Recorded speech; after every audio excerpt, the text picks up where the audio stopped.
Wuthering Heights, Chapter 3. While leading the way upstairs, she recommended that I should hide the candle and not make a noise, for her master had an odd notion about the chamber she would put me in, and never let anybody lodge there willingly. I asked the reason. She did not know, she answered.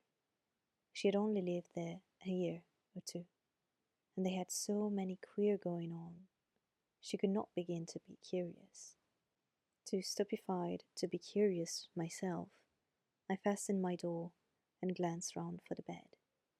The whole furniture consisted of a chair, a clothes press, and a large oak case, with squares cut out near the top resembling coach windows.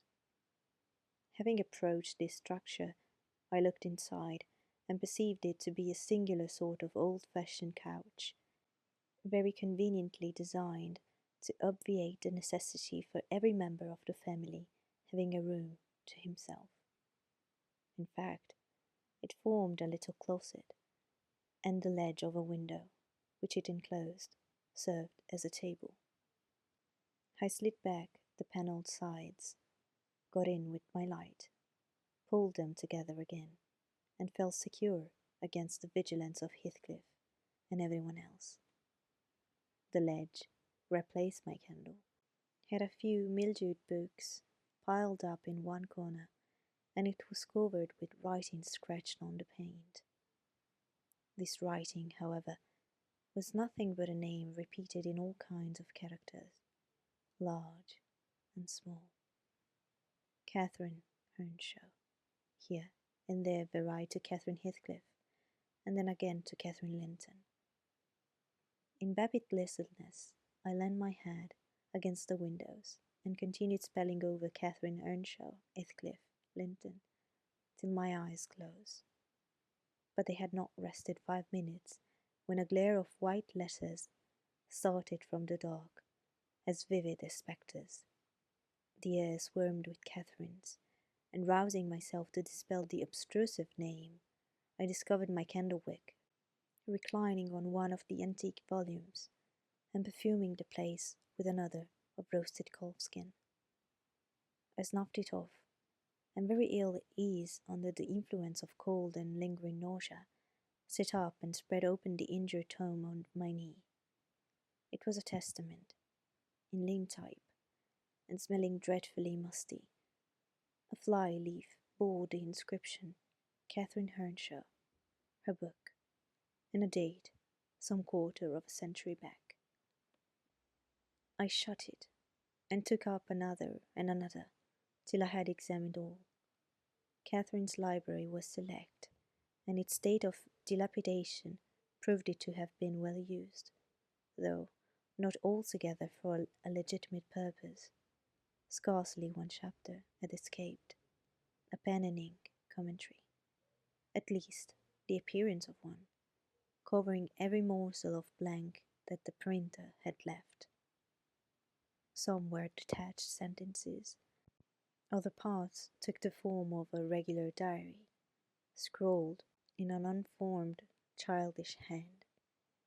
At the top of an extra page, quite a treasure, probably, when first lighted on, I was greatly amused to behold an excellent caricature of my friend Joseph, rudely yet powerfully sketched. An immediate interest kindled within me for the unknown Catherine, and I began forthwith to decipher her faded hieroglyphs. An awful Sunday, commenced the paragraph beneath. I wish my father were back again. Hindley is a detestable substitute. His conduct to Heathcliff is atrocious. H. and I are going to rebel. We took our initiatory step this evening. All day had been flooding with rain. We could not go to the church, so Joseph must needs get up a congregation in the garret, and while Hindley and his wife basked downstairs before a comfortable fire, doing anything but reading their Bibles, I'll answer for it. Heathcliff, myself, and the unhappy ploughboy were commanded to take our prayer books and mount. We were ranged in a row on a sack of corn, groaning and shivering, and hoping that Joseph would shiver too, so that he might give us a short homily for his own sake. A vain idea. The service lasted precisely 3 hours, and yet my brother had the face to exclaim, when he saw us descending, "What, dawn already?" On Sunday evenings we used to be permitted to play, if we did not make much noise. Now, a mere titter is sufficient to send us into corners. "You forget you have a master here," says the tyrant. "I'll demolish the first who puts me out of temper. I insist on perfect sobriety and silence. Oh boy, was that you? Francis, darling, pull his hair as you go by. I heard him snap his fingers." Francis pulled his hair hurriedly, and then went and seated herself on her husband's knee. And there they were, like two babies, kissing and talking nonsense by the hour. Foolish palaver that we should be ashamed of. We made ourselves as snug as our means allowed in the arch of the dresser. I had just fastened our pinafores together and hung them up for a curtain, when in comes Joseph, on an errand from the stables. He tears down my handiwork, boxes my ears, and croaks, "The Meister nobbut just spirit, and Sabbath none, sir, and the shine o' the gospel still ye lungs, and you're double liking. Shame on ye. Sit ye then, ill childer. There's good books enough if ye'll read them. Sit ye down, and think o' your souls." Saying this, he compelled us so to square our position that we might receive from the fore-off fire a dull ray to show us the text of the lumber he thrust upon us. I could not bear the employment. I took my dingy volume by the scroop and hurled it into the dog kennel, vowing I hated a good book. Heathcliff kicked his to the same place. Then there was a hubbub. "Meister Hindley," shouted our chaplain. "Meister, come hither. Miss Katy's riven the back of the helmets of salvation, and Heathcliff's paused is fit into first the spot of the broad way to destruction. It's fair play some. Ha, ye let him go on his gate? Huh, the old man laced him properly, but he's gone." Hindley hurried up from his paradise on the earth, and seizing one of us by the collar and the other by the arm, hurled both into the back kitchen, where Joseph, asseverated Old Nick would fetch us as sure as we were living, and so comforted, we each sought a separate nook to await his advent.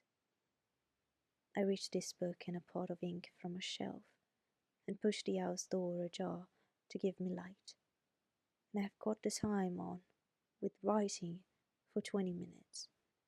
But my companion is impatient, and proposes that we should appropriate the dairywoman's clock and have a scamper on the moors under its shelter. A pleasant suggestion, and then, if the surly old man come in, he may believe his prophecy verified. We cannot be damper or colder in the rain than we are here. I suppose Catherine fulfilled her project, for the next sentence took up another subject. She waxed lachrymose. "How little did I dream that Hindley would ever make me cry so," she wrote. "My head aches, still I cannot keep it on the pillow, and still I can't give over. Poor Heathcliff. Hindley calls him a vagabond, and will let him sit with us, not eat with us any more, and he says he and I must not play together, and threatens to turn him out of the house if we break his orders. He has been blaming our father, how dared he, for treating age too liberally, and swears it will reduce him to his right place. I began to nod drowsily over the dim page. My eye wandered from manuscript to print. I saw a red ornament title, 70 times 7, and the first of the 71st, a pious discourse delivered by the Reverend James Branderham in the chapel of Gimmerden, so. And while I was half-consciously warring my brain to guess what James Branderham would make of his subject, I sank back in the bed and fell asleep. Alas, for the effects of bad tea and bad temper!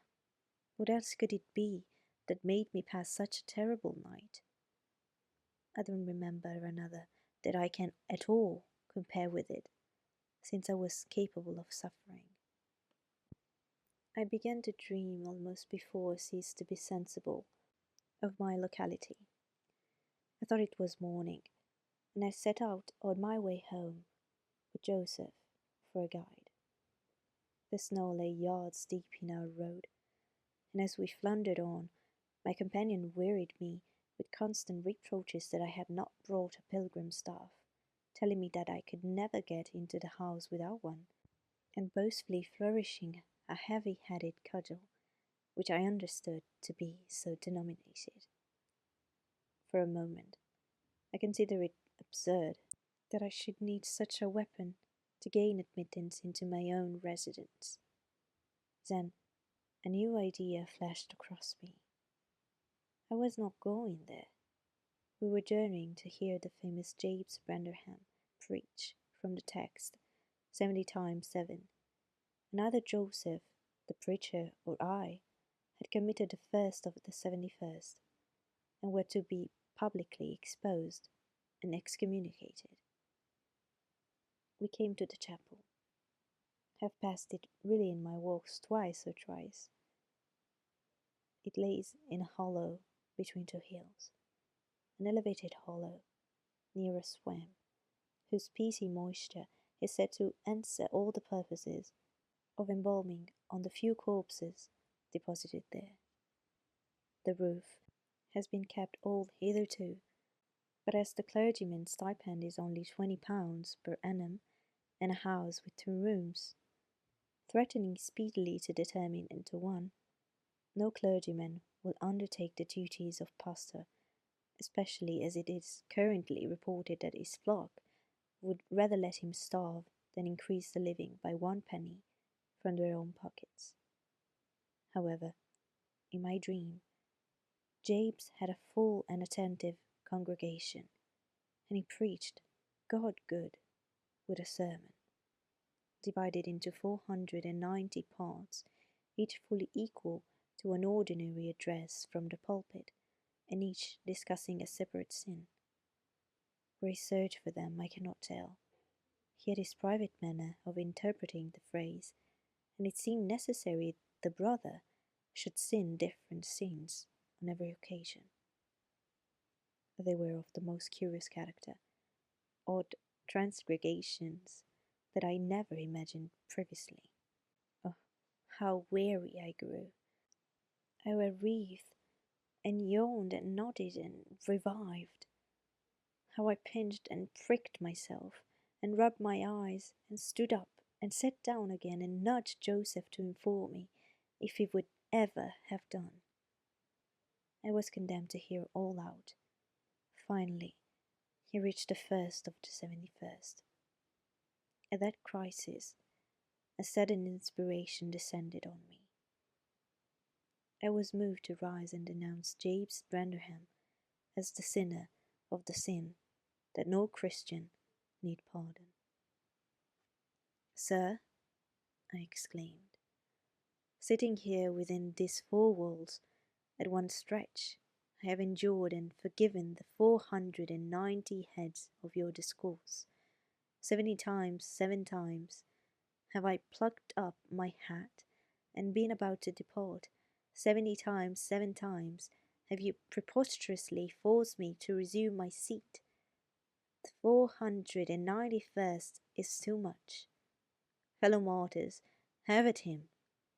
drag him down and crush him to atoms, that the place which knows him may know him no more.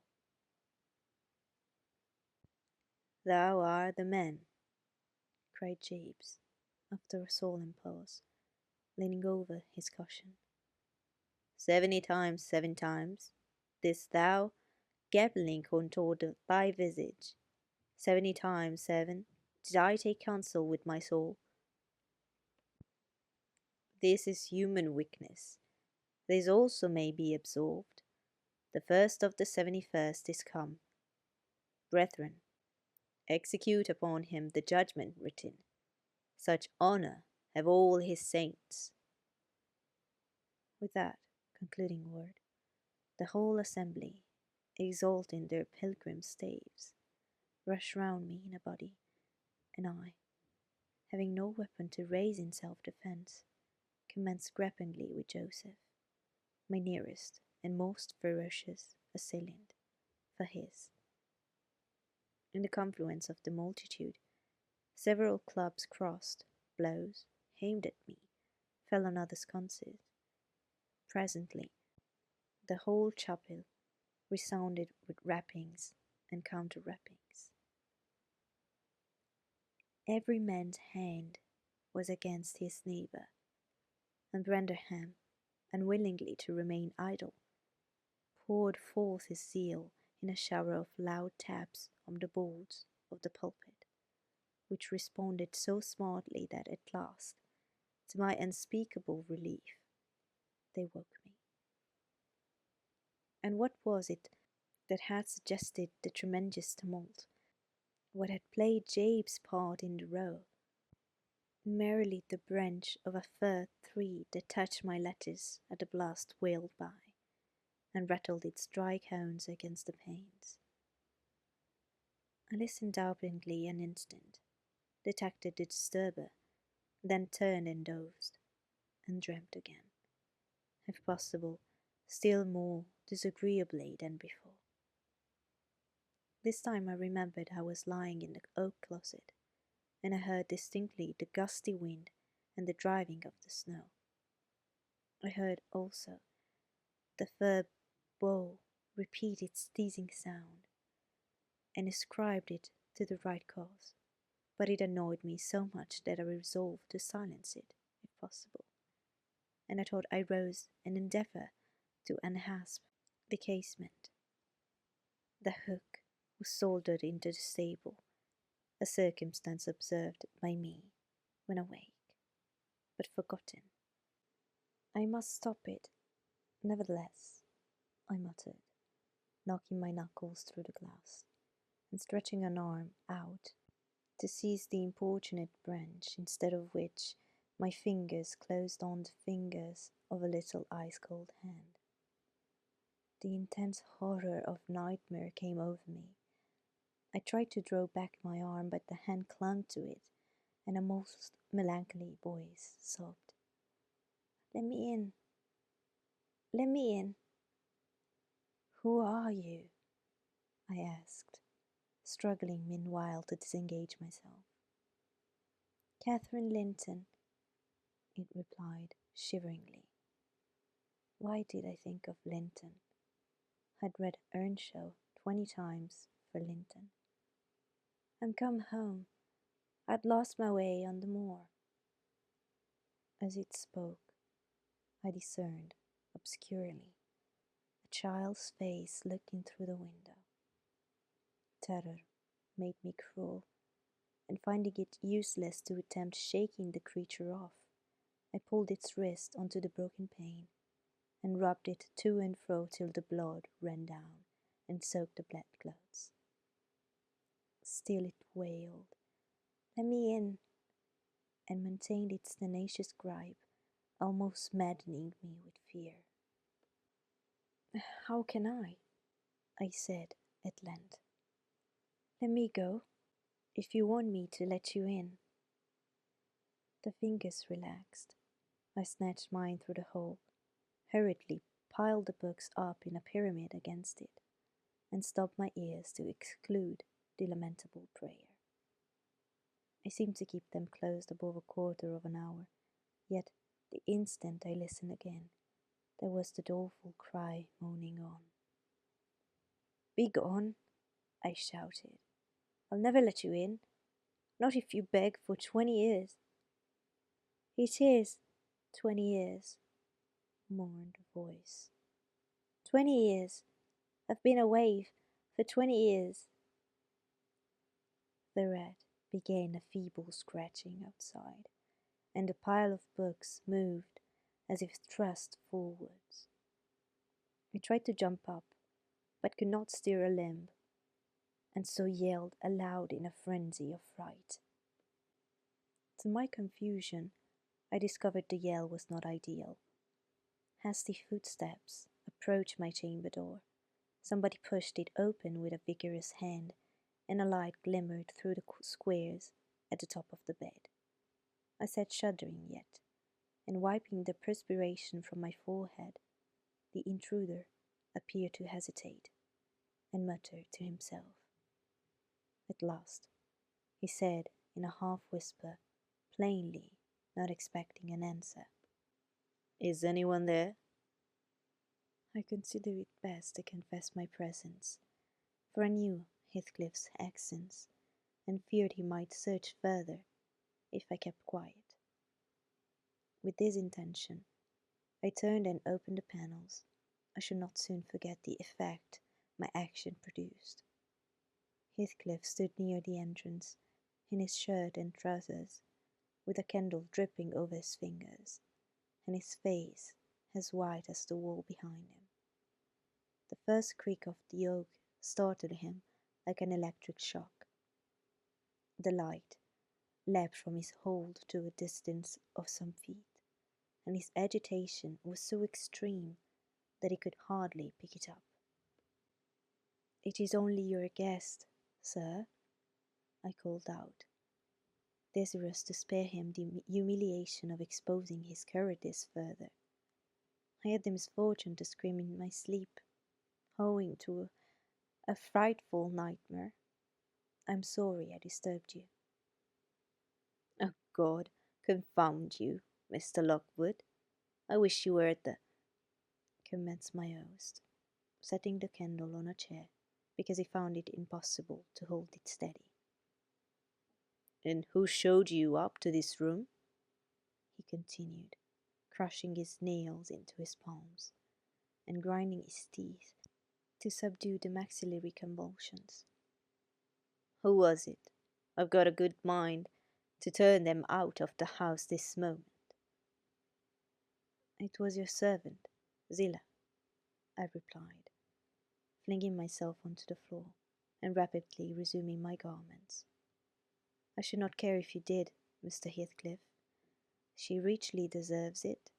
I suppose that she wanted to get another proof that the place was haunted at my expense. Well, it is, swarming with ghosts and goblins. You have reason in shutting it up, I assure you. No one will thank you for a doze in such a den." "What do you mean?" asked Heathcliff. "And what are you doing? Lie down and finish out the night, since you are here. But for heaven's sake, don't repeat that horrid noise. Nothing could excuse it, unless you were having your throat cut." "If the little fiend had got in at the window, she probably would have strangled me," I returned. "I'm not going to endure the persecutions of your hospitable ancestors again. Was not the Reverend James Branderham akin to you on the mother's side? And that minx, Catherine Linton, or Henshaw, or however she was called, she must have been a changeling. Wicked little soul. She told me she had been walking the earth these 20 years. Just punishment for her mortal transgressions, I've no doubt." Scarcely were these words uttered when I recollected the association of Heathcliff's with Catherine's name in the book, which had completely slipped from my memory till thus awakened. I blushed at my inconsideration, but without showing further consciousness of the offence, I hastened to add, The truth is, I passed the first part of the night in. Here I stopped afresh. I was about to say, perusing those old volumes, then it would have revealed my knowledge of their written as well as their printed contents. So, correcting myself, I went on. In spelling over the names crashed on the window ledge, a monotonous occupation, calculated to set me asleep like counting or. What can you mean by talking in this way to me? Thundered Heathcliff with savage vehemence. How? How dare you, under my roof? God, his matter speaks so. And he struck his forehead with rage. I did not know whether to resent his language or pursue my explanation, but he seemed so powerfully affected that I took pity and proceeded with my dreams, affirming I had never heard the appellation of Catherine Linton before, but reading it often overproduced an impression which personified itself when I had no longer my imagination under control. Heathcliff gradually fell back into the shelter of the bed as I spoke, finally sitting down almost concealed behind it. I guessed, however, by his irregular and intercepted breathing, that he struggled to vanquish an excess of violent emotion. Not liking to show him that I had heard the conflict, I continued my toilet rather noisily, looked at my watch, and soliloquized on the length of the night. Not 3 o'clock yet. I could have taken oath it had been 6. Time stagnates here. We must surely have retired to rest at 8. Always at 9 in winter, and rise at 4, said my host, suppressing a groan, and as I fancied, by the motion of his arm shadow, dashing a tear from his eyes. Mr. Lockwood, he added, you may go into my room. You'll only be in the way, coming downstairs so early, and your childish outcry has sent sleep to the devil for me. And for me too, I replied. I'll walk in the yard till daylight, and then I'll be off, and you need not dread a repetition of my intrusion. I'm now quite cured of seeking pleasure in society, be it country or town. A sensible man ought to find sufficient company in himself. Delightful company, muttered Heathcliff. Take the candle and go where you please. I shall join you directly. Keep out of the yard, though the dogs are unchained, and the house. Juno mounts sentinel there, and, nay, he can only ramble about the steps and passages. But away with you. I'll come in 2 minutes. I obeyed, so far as to quit the chamber, when ignorant where the narrow lobbies led, I stood still, and was witness, involuntarily, to a piece of superstition on the part of my landlord, which belied, oddly, his apparent sense. He got onto the bed, and wrenched open the lattice, bursting, as he pulled at it, into an uncontrollable passion of tears. Come in, he sobbed. Cathy, do come. Oh, do once more.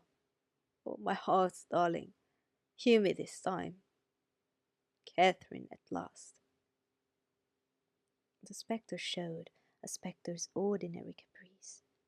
It gave no sign of being, but the snow and wind whirled wildly through, even reaching my station and blowing out the light. There was such anguish in the gush of grief that accompanied this raving that my compassion made me overlook its folly, and I drew off, half angry to have listened at all, and vexed at having related my ridiculous nightmare, since it produced that agony, though why was beyond my comprehension. I descended cautiously to the lower regions, and landed in the back kitchen, where a gleam of fire, rayed compactly together, enabled me to rekindle my candle. Nothing was stirring except a brindle grey cat, which crept from the ashes and saluted me with a querulous meow. Two benches, shaped in sections of a circle, nearly enclosed the earth. On one of these I stretched myself, and Grimalkin mounted the other. We were both of us nodding here anyone invaded our retreat. And then it was Joseph, shuffling down a wooden ladder that vanished in the roof through a trap. The ascent to his garret, I suppose. He cast a sinister look at the little flame which I had intended to play between the ribs, swept the cat from its elevation, and bestowing himself in the vacancy, commenced the operation of stuffing a 3-inch pipe with tobacco. My presence in his sanctum was evidently esteemed a piece of impudence too shameful for remark. He silently applied the tube to his lips, folded his arms, and puffed away. I let him enjoy the luxury unannoyed, and after sucking out his last breath, and heaving a profound sigh, he got up and departed as solemnly as he came. A more elastic footstep entered next, and now I opened my mouth for a good morning, but closed it again, the salutation unachieved, for Hareton Earnshaw was performing his orison sotto voce, in a series of curses directed against every object he touched, while he rummaged a corner for a spade or shovel to dig through the drifts. He glanced over the back of the bench, dilating his nostrils, and thought as little of exchanging civilities with me as with my companion the cat. I guessed by his preparations that egress was allowed, and leaving my hard couch, made a movement to follow him. He noticed this, and thrust at an inner door with the end of his spade, intimating by an inarticulate sound that there was the place where I must go, if I changed my locality. It opened into the house, where the females were already astir. Zillah hurling flakes of flame up the chimney with a colossal bellows, and Mrs. Heathcliff kneeling on the earth, reading a book by the aid of the blaze. She held her hand interposed between the furnace heat and her eyes, and seemed absorbed in her occupation, desisting from it only to chide the servant for covering her with sparks, or to push away a dog, now and then, that snoozled its nose over forwardly into her face. I was surprised to see Heathcliff there also. He stood by the fire, his back towards me, just finishing a stormy scene to poor Zillah, who ever and anon interrupted her labour to pluck up the corner of her apron and heave an indignant groan. "And you worthless!" he broke out as I entered, turning to his daughter-in-law, and employing an epithet as harmless as duck or sheep, but generally represented by a dash. "There you are, at your other tricks again. The rest of them do earn their bread. You live on my charity. Put your trash away, and find something to do. You shall pay me for the plague of having you eternally in my sight. Do you hear me, damnable jade?" "I'll put my trash away because you can make me, if I refuse," answered the young lady, closing her book, and throwing it on a chair. "But I'll not do anything, though you should swear your tongue out, except what I please." Heathcliff lifted his hand, and the speaker sprang to a safer distance, obviously acquainted with its weight. Having no desire to be entertained by a cat-and-dog combat, I stepped forwards briskly, as if eager to partake the warmth of the earth, and innocent of any knowledge of the interrupted dispute. Each had enough decorum to suspend further hostilities. Heathcliff placed his fists, out of temptation, in his pockets. Mrs. Heathcliff curled her lip and walked to a seat far off, where she kept her word by playing the part of a statue, during the remainder of my stay. That was not long. I declined joining their breakfast and, at the first gleam of dawn, took an opportunity of escaping into the free air, now clear and still and cold as impalpable ice. My landlord hallooed for me to stop here. I reached the bottom of the garden and offered to accompany me across the moor. It was well he did, for the whole hill back was one billowy white ocean, the swells and falls not indicating corresponding rises and depressions in the ground. Many peats, at least, were filled to a level, and entire ranges of mounds, the refuse of their quarries, blotted from the chart which my yesterday's walk left pictured in my mind. I had remarked on one side of the road, at intervals of 6 or 7 yards, a line of upright stones, continued through the whole length of the barren.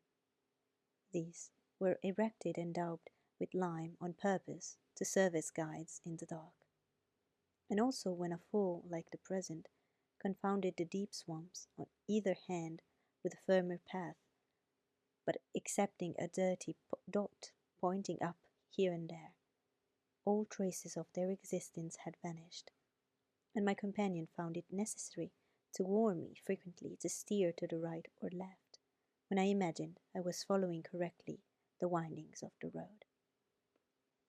We exchanged little conversation, and he halted at the entrance of Thrushcross Park, saying I could make no error there. Our adieus were limited to a hasty bow, and then I pushed forward, trusting to my own resources, for the porter's lodge is untenanted as yet. The distance from the gate to the Grange is 2 miles. I believe I managed to make it 4, what with losing myself among the trees and sinking up to the neck in snow, a predicament which only those who have experienced it can appreciate. At any rate, whatever were my wanderings, the clock chimed 12 as I entered the house, and that gave exactly an hour for every mile of the usual way from Wuthering Heights. My human fixture and her satellites rushed to welcome me, exclaiming tumultuously they had completely given me up. Everybody conjectured that I perished last night, and they were wondering how they must set about the search for my remains.